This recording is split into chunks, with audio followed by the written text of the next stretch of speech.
Good morning, engineering buddies. Here we go again on another day, another set of tutorials here in engineering mathematics. We've done discussing plane geometry, no? So, dito na tayo sa solid geometry or solid mensuration. Solid geometry is just a 3D version of the plane geometry. So, magagamit natin yung mga napag-aralan natin sa plane geometry, pati na rin sa mga napag-aralan natin sa mga previous math courses natin, no? So, So before tayo mag-solve ng problem, I will give you time ulit to screenshot the following topics or uh, ideas, concepts, formulas in solid geometry. So hindi ko na siya i-discuss isa-isa, no? Kasi throughout when we solving problems, ma-encounter naman natin kung ano ibig sabihin ng mga yan. Pero pwede nyo itong screenshot so that may notes kayo about solid geometry. Then nandito na din yung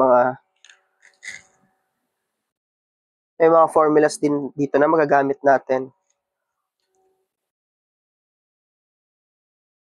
Yan, so may counter natin to si polyhedrons, regular polyhedrons.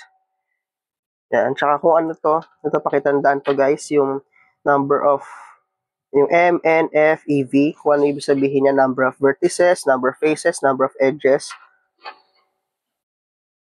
See. Okay, next.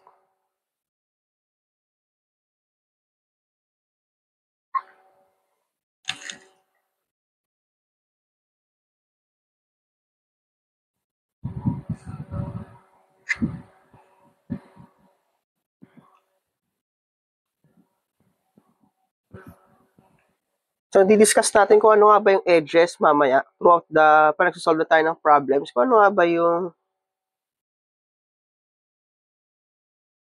edges, vertices, yan, malalaman natin yan. Tsaka ito, tandaan nyo rin to, yung Euler's polyhedron theorem for all convex polyhedron. Yan.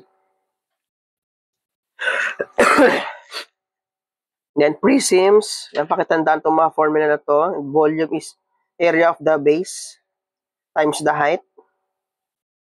Lateral area. Yan. Pakitandaan din. Then, next. Yan, mga kinds of prisms to. May truncated prism, pyramids, rectangular parallelepiped, cube. So, pakitandaan to guys. So, yan. Magamit natin yan later on.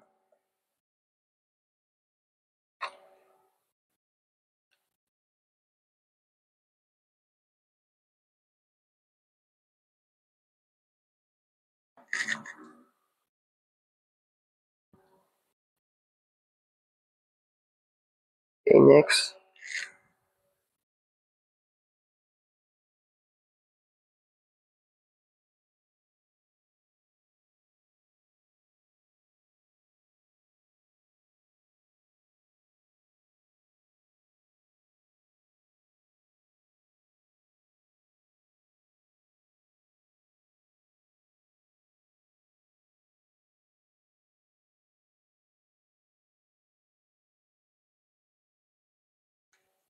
The next.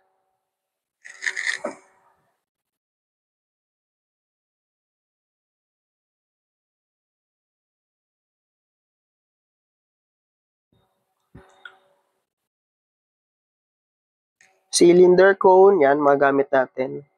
Lalo na tong ano guys yung cone, cylinder, gamit na gamit to in differential calculus sa mga time-related problems. So ito magagamit natin itong mga formula na to.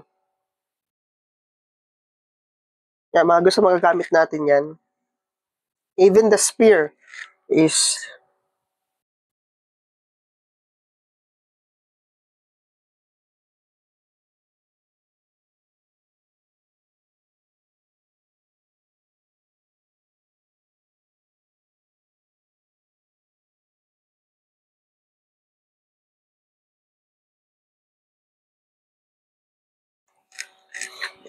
sphere. So yan. So after, sana nakuha niyo yung mga formula, pero magagamit naman natin na throughout the course, throughout itong mga problems natin. So, start tayo sa problem number 1.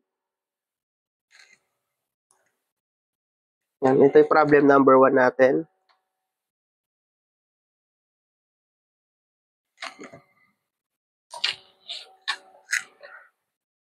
If the edge of the cube is increased by 30%, by how much is the surface area increased? Okay. So, parang ano lang to, no?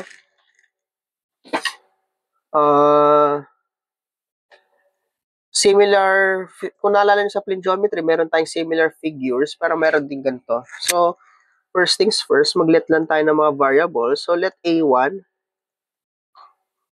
be the original area. Original area of the cube. Next, A2. Yun, ito yung increased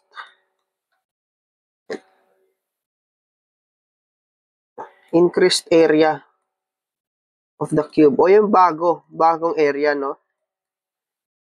Kasi meron dito, may original area, tapos may surface area na increase o nadagdagan. Tapos yung x1, siya yung original side.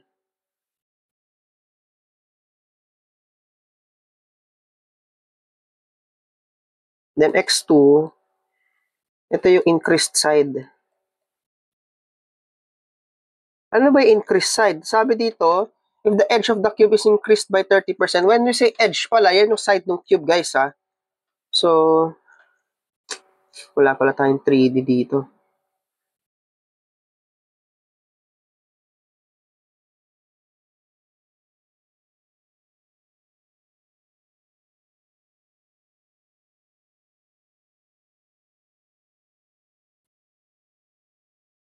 Parang ganyan ng cube, eh.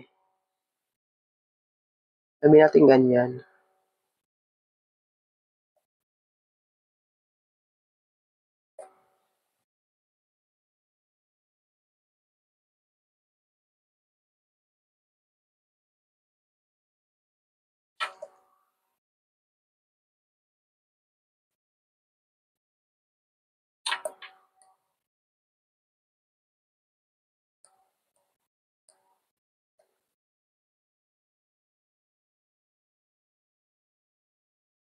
Yan.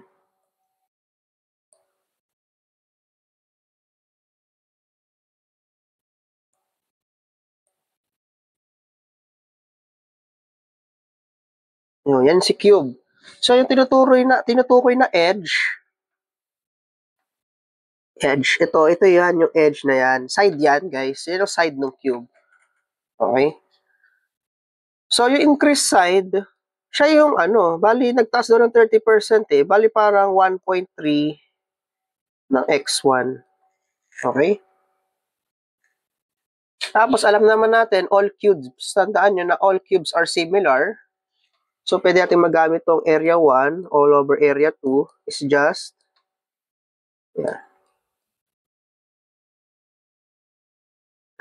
Yan.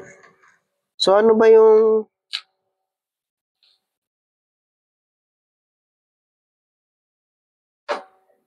yan.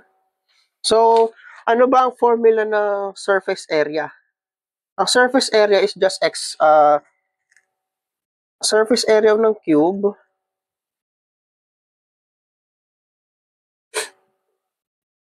yan. Yung surface kasi niya, yung parang yung square lang. So, yung square lang na yun yung tinutukoy na area dyan. So, ito lang naman yan. So, yung x1 natin, so, pwede natin gawin yung x1 all over 1.3 ng x1 squared is just, ano ba yung area 1? 1 all over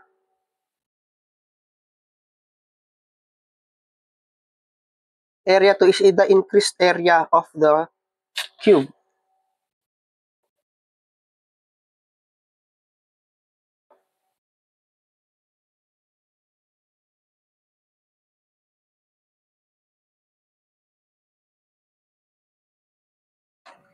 Okay, 1.69. Saan ko nakuha yan? Di ba yung surface area kasi ng cube is a squared.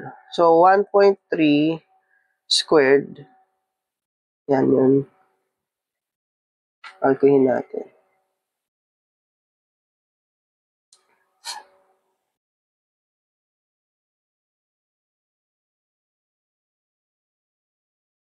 Yan, 1.69. Kasi yung tinutukoy na surface area lang dyan, yung surface lang mismo, ano ba yung surface ng cube? Di ba square? Ang area lang naman ng square is just s squared eh. So, ayan. So, doon nakuha tong 1 and 1.69. So, dito pa na makakuha. Tapos, after nito, makakuha tayo ng is equal to, tanggalin natin ito.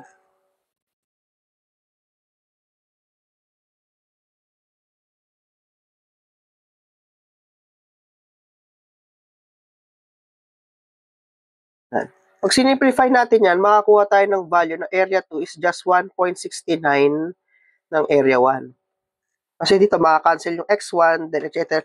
Matitira dyan ng 1.69a1. Ang tinatanong, how much is the surface area increase? Then, alam natin na nag-increase yung the surface area is increased by 69%. So that's the answer. So letter B ang sagot. Okay.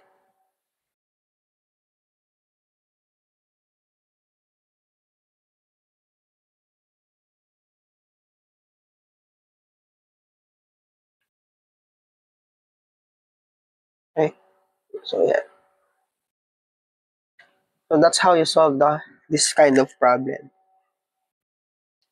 Okay, so for more engineering tutorials, please like and subscribe to my YouTube channel and hit the bell button para updated tayo sa mga future pa nating tutorials. So marami pa tayong examples here in solid geometry. So let's keep learning and happy watching. Pandayon Engineers.